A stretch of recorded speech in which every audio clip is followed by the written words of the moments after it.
Rutger Bregman, Humankind, A Hopeful History.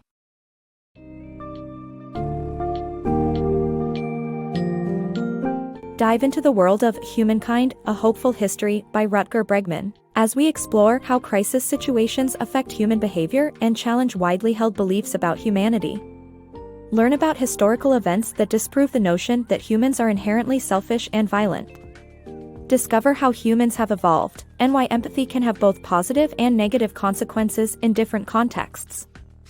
Throughout this riveting summary, you will uncover our true human nature and the importance of believing in our inherent goodness.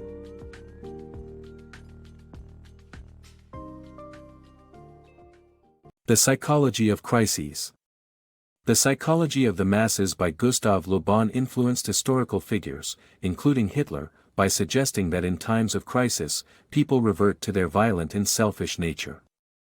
However, the Blitz in London during World War II disproved this theory.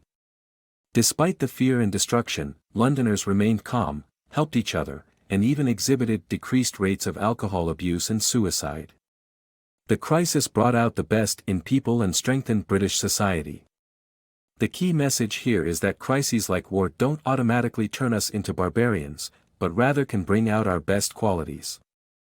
The myth of human selfishness. We've all heard of the famous slogan, "Keep calm and carry on," which was initially printed by the British Ministry of Information during World War II to maintain British morale. This slogan affirmed the idea that resilience and stoicism were a quintessential British character trait. However, repeated examples of people behaving altruistically in times of crisis challenge the notion that humans are inherently selfish. Studies demonstrate that humans behave less selfishly after a calamity, which highlights the fact that it is pro-social behavior rather than savagery that come out in adverse situations. Despite this, we still persistently cling to our negative image of humanity, attributing selfish motives to those who act helpfully. The negativity bias has been shown to have a firm hold on our imaginations. The power of news and fiction on our outlook. Most of us have a bleak outlook on humanity, seeing people as fundamentally egoistic. The reason can be traced back to the negative news and fictional stories we consume. News is inherently negative and reinforces our pessimistic self-image, working like a nocebo. Fiction, such as Lord of the Flies, can also reinforce negative stereotypes. However, real-life examples, like the case of 6 children stranded on a remote island, prove that people are not always violent in dire situations. It's time to question the truthfulness of the stories we consume and the impact they have on our perception of humanity. Debunking the myth of human evil. There's a common notion that without laws and rules, humans are naturally inclined towards evil and violence. But recent evidence suggests that this isn't true. For centuries, philosophers have debated whether humans are inherently good or bad. Thomas Hobbes famously believed that without rules and laws, humanity would be in a constant state of war. However, recent research suggests that humans aren't naturally evil, contrary to the Hobbesian perspective. Historically, anthropological excavations and fieldwork corroborated Hobbesian views of humanity. Yet, both anthropologist Napoleon Chagnon's observations of the Yanomami people and psychologist Steven Pinker's statistical analysis disprove this notion. In his 1968 book, The Fierce People, Chagnon asserts that the Yanomami people living in the Amazon were in a constant state of war. However, subsequent research discovered that the Yanomami people had daily contact with modern city dwellers and farmers, which made them atypical. Further, Chagnon provided axes and machetes during his field research, thus indirectly exacerbating the instances of violence among the Yanomami people. Pinker's 2011 book, The Better Angels of Our Nature, famously calculated a 14% murder rate among pre-civilized people by studying excavated skeletons, concluding that civilization tamed humans' natural barbarism. However, Pinker's numbers were incorrect, as 20 of the 21 excavations he cited were from a time after humans had settled down and after agriculture had been invented. Thus, his conclusion was unwarranted, and there was no robust evidence to support the claim that pre-civilized people were prone to violence. In conclusion, the notion that humans are natural barbarians is flawed since it relies on outdated and inaccurate evidence. Instead, recent research suggests that humans aren't evil by nature. The misconception of pre-civilized humans. Are humans inherently evil, or is civilization the only thing keeping us from being barbaric? The idea that pre-civilized humans were violent and warlike is a common misconception. Evidence has shown that humans are not naturally evil, contrary to what Thomas Hobbes believed. Fieldwork and archaeological findings have exposed flaws in the conclusions drawn by researchers like Napoleon Chagnon and psychologist Steven Pinker. The Yanomami people Chagnon studied were not representative of pre-civilized ancestors, and Pinker's numbers were inaccurate.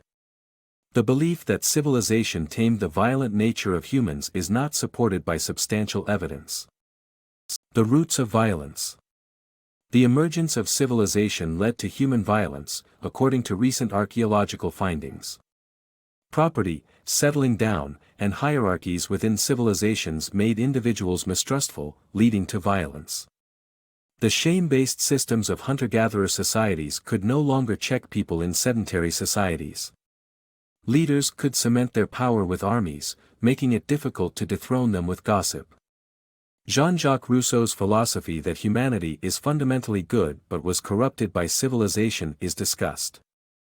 Our dark capacity for empathy. The book presents a paradoxical fact about human nature: our capacity for empathy also has a dark side. The author cites the example of German soldiers during World War II to illustrate this point. Allied researchers found it puzzling that the Germans fought so effectively, despite being surrounded and outnumbered. They assumed it was due to Nazi propaganda brainwashing them, but it turned out that most soldiers fought to protect their friends and comrades. The author argues that empathy can sometimes blind us to the suffering of others because we can only feel it for a limited number of people. This hit the author's core message, that empathy can be both a blessing and a curse. The truth about violence. Empathy and the difficulty of killing in life-or-death situations are explored in this captivating summary. Through the experiences of soldiers in various wars, it is evident that humans avoid violence and killing whenever possible, even in extreme situations like war. In fact, only a small percentage of soldiers actually use their weapons in battle, and even fewer use bayonets. The reluctance to kill even extends to enemy soldiers, as evidenced by the Christmas truce of 1914, where German and British soldiers stopped fighting to celebrate together. This phenomenon sheds light on the double-edged nature of empathy, which leads us to fight for our loved ones, but also to have a deep aversion to killing for them. A new perspective on humanity. The concept of punishment as a way to instill moral behavior is continuously failing, leading to deteriorating conditions in prisons worldwide.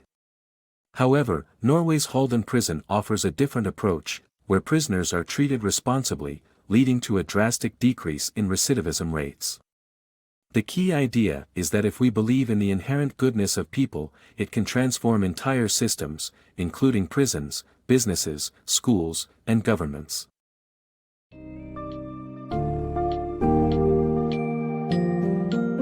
As Humankind, a hopeful history demonstrates, we must embrace a more realistic view of humanity, realizing that humans are not inherently selfish or violent in times of crisis. We have seen how people can come together and exhibit pro-social behavior, even during disaster or war. A new understanding of our human nature can lead us to reorganize systems such as prisons, businesses, schools, and governments, promoting a more compassionate and thriving society. By understanding our true human nature and believing in our intrinsic goodness, we pave the way for a brighter and more hopeful future.